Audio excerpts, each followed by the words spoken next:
देखिए, ये मैं अपने पत्रकार साथी को धन्यवाद दूंगा। चीन से आपको हमेशा खतरा रहेगा। चीन न केवल आपकी सीमाओं को सिकोड़ रहा है, आपकी सीमाओं पे कब्जा कर रहा है चीन, उसके साथ साथ आपके बाजार को भी कब्जा कर रहा है। अगर आपके ऊपर दो तरह के खतरे हैं, एक तो आपका सीमा पर खतरा है चीन से, दूसरा आपका बाजार कब्जा कर ले रहा है, तो आपका रास्ता क्या है? इसलिए भारत सरकार को सावधान रहना चाहिए चीन से। जो नेताजी कहते रहे, जो डॉक्टर राम मनोहर लोहिया कहते रहे, लेकिन भारतीय जनता पार्टी आपको फिल्म दिखा देगी कि फिल्म देखिए आप। इसलिए आपको हमको सावधान रहना पड़ेगा भारतीय जनता पार्टी की साजिश से, भारतीय जनता पार्टी की रणनीति से। भारतीय जनता पार्टी हमेशा ऐसा करती है जिससे आपको असली मुद्दे से ध्यान हटा सके। अध्यक्ष जी, रेवड़ियों की बात करते हैं, ये लगातार कहते हैं कि रेवड़ियां नहीं बांटी जाएंगी। बीजेपी पे रेवड़ी खत्म हो गई, इसीलिए व्यापारियों पे जीएसटी का छापा पड़ रहा है। अध्यक्ष जी, तो 81 करोड़ जो ये एक साल के लिए योजना भी बढ़ा दी, क्या है? जो फ्री राशन। देखिए, ये कहीं चुनाव तो नहीं आ रहा? अरे भाई, मैं आपसे क्या कह रहा हूँ, चुनाव था तो रिफाइन मिल रहा था, चुनाव था तो चना मिल रहा था, नमक मिल रहा था और घी भी दे रहे थे कुछ। तो अब जब चुनाव खत्म हो गया तो बताओ, एक साल मिला कि नहीं मिला? 5-6 महीना गायब कर दिया। अब फिर चुनाव आ रहा है, 2-3 दिन बाद फिर शुरू कर देंगे। इसलिए गरीब को सावधान रहना चाहिए कि इनके छलावे में ना आए, इनका भरोसा न करें।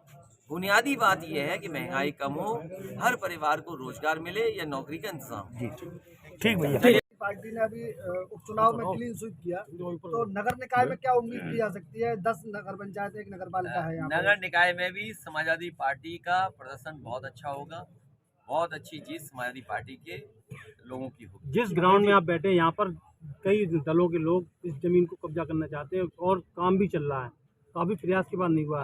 मैं जिलाधिकारी महोदय से कहूँगा कि अगर इस तरह की कोई शिकायत है उस पर तुरंत कार्रवाई करें, क्योंकि ये तो बुलडोजर सरकार है, ये जहाँ चाहती वहाँ बुलडोजर ले आती है। तो कम से कम जमीन ना कब्जा होने दे, ऐसा बुलडोजर लेकर के चले। किसनी के एक नसीरपुर गांव है जिसमें एक गरीब परिवार की जमीन पर भूमाफिया ने कब्जा कर लिया। जो भी हो, न्याय मिलना चाहिए गरीब। गुजरात मॉडल, मैनपुरी मॉडल की आपने बात, क्या तैयारियां हैं मैनपुरी मॉडल को गुजरात मॉडल से बेहतर बताया? बात नहीं समझे। मैंने ये कहा कि जो मॉडल विकास का मैनपुरी में था, उसने गुजरात और भारतीय जनता पार्टी के मॉडल को हरा दिया। और वो इसलिए मैंने कहा, नेताजी ने, समाजवादी पार्टी ने यहाँ सैनिक स्कूल दिया, नेताजी ने, समाजवादी पार्टी ने यहाँ आपके इंजीनियरिंग कॉलेज दिया, सड़कें 4 लेन दी, बिजली के बड़े बड़े इंतज़ाम किए, फीडर सेपरेशन किया, अस्पताल का इंतज़ाम किया, एम्बुलेंस दी, 100 नंबर गाड़ी दी पुलिस को, पार्क बनाए। और आपका क्योंकि मैनपुरी का हिस्सा सैफई भी पड़ता है, जो मेडिकल कॉलेज है, पैरामेडिकल है वहाँ, उसका बजट खा गए ये लोग। एक्वाटिक सेंटर जो बना है, वर्ल्ड क्लास एक्वाटिक सेंटर बना है, उसका 5 साल में बजट खा गए। क्रिकेट स्टेडियम का बजट खा गए। तो कोई क्षेत्र नहीं बचा जिसका इन्होंने बजट न रोक दिया हो। सैफई में टूरिज्म डिपार्टमेंट का था, वो बजट रोक दिया। लायंस को अभी तक फ्री घूमना चाहिए था, लायंस सफारी टावर में बनी हुई है मान लीजिए, तो फ्री घूमने चाहिए थे लायंस, लेकिन लायंस को अभी तक फ्री नहीं कर पाए लोग। तो आगरा सरकार कर क्या रही है 6 साल में? और फिर अगर दिल्ली का भी टाइम हम जोड़ दें तो 14 साल हो गए सरकार को। लेकिन ये बीजेपी सरकार दावा करती कि सबका विकास कर रही है और 2000 अगर आपका विकास हुआ हो तो बता दो भाई, भूल जाओ किसी और के विकास का। भाई हमारा आपका जनता का भूल जाओ, हमारे पत्रकार साथियों आपका क्या विकास हुआ बताओ। नेताजी ने, चलो नेता कॉलेज में देखा, आप इतने पत्रकार भाइयों बताओ कहीं देखा हो तो बता दो। ये केवल जनता को डराने के लिए भारतीय जनता पार्टी समय समय पर मुद्दा उठाती है। अध्यक्ष जी, लोकल बॉडी चुनाव की आपने बात की, लेकिन क्या भाजपा घबराई हुई है? जो चुनाव जो हुए थे, इसकी वजह से ये चुनाव टालना चाह रहे हो? ओबीसी आरक्षण का मैं मैनपुरी आया हूँ। बीजेपी घबराई हुई है इसलिए कि इसने कोई समस्या का समाधान नहीं किया। मैं सैफई से चला हूँ, मैनपुरी पहुंचा हूँ, पूरे डिवाइडर पर सांड बाबा दिखाई दे रहे हैं। क्या इन्होंने नई जिम्मेदारी ली थी? और जिस देश का प्रधानमंत्री का कहता हो कि जानवर की बड़ी समस्या हो, जानवर की समस्या का समाधान हो, बताओ, प्रधानमंत्री के कहने के बाद भी सड़कों से साढ़ नहीं हट पा रहे, तो सरकार फेल है कि नहीं फेल है? बताइए, डीजल पेट्रोल कहाँ पहुंच गया? रसोई गैस की कीमत क्या है? खाद कहाँ है? कहीं भी किसानों का धान खरीदने का केंद्र बना हो तो बता दो आप। तो सरकार फेल है। कोई यहाँ पढ़ा लिखा नौजवान बता दे कि उसे भरोसा और नौकरी मिल जाएगी? नहीं मिलेगी। अरे पढ़ाई लिखाई नहीं कर पा रहे, क्या है नौकरी बताओ? यहाँ लाइब्रेरी में बैठे होंगे बच्चे, पूछिए क्या नौकरी है इनके पास, तो वो नहीं चाहते बहस हो नौकरी पे, रोजगार पे। 1 डिस्ट्रिक्ट 1 प्रोडक्ट। अरे मैनपुरी तंबाकू बहुत फेमस है, बताओ मैनपुरी के लिए क्या किया? आप पत्रकार साथी हो, मुख्यमंत्री कहते हैं 1 डिस्ट्रिक्ट 1 प्रोडक्ट। अगर आपने सवाल भी पूछ लिया उनसे, जेल भेज दिए जाओगे।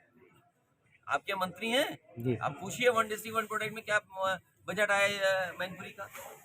तारकशी को दिया है उन्होंने। किसको? तारकशी को। अरे भाई, हम वो नहीं कह रहे किसमें दिया, लेकिन बजट क्या दिया? कोई भी प्रोडक्ट हो सकता है उसमें। आज माननीय राष्ट्रीय अध्यक्ष जी यहाँ क्रिश्चियन समाज में आए।